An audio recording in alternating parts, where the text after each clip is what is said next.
What comment do I have to make on events taking place in Sudan at this present time? The target is Egypt.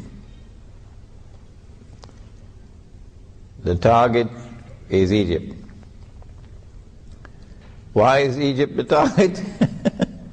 Because someone changed the Torah and wrote into the Torah that the Holy Land extends from the river of Egypt to the river Euphrates.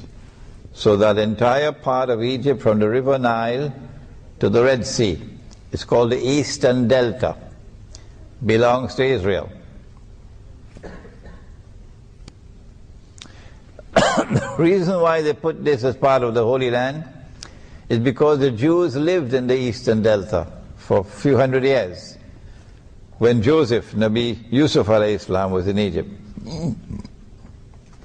In order for Israel to take the Eastern Delta, you'll need more than simply an aerial attack and bombardment. You need a ground invasion.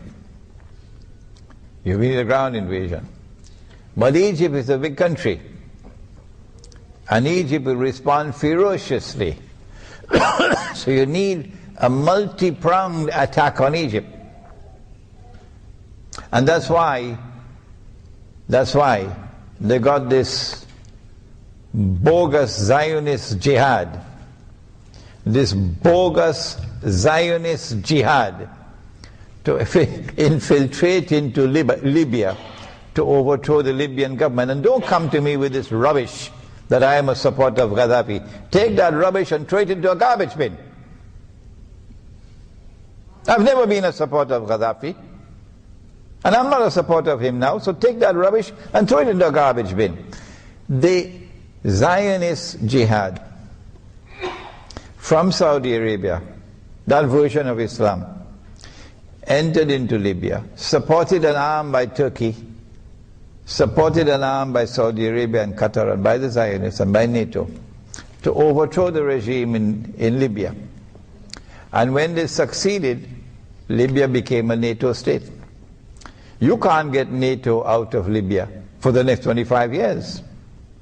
So when the attack is launched on Egypt, there'll be a ground invasion from the east, Israel.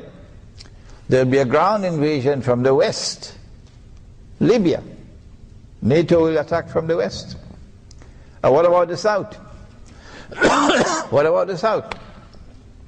Now you can understand why they went fishing in the south, fanning the flames of sectarian warfare in Sudan, actively intervening, the Anglo-American alliance and the Zionists, actively intervening in southern Sudan to fan the flames of sectarian warfare, and then finally forcing upon the government in Sudan to do what it just did.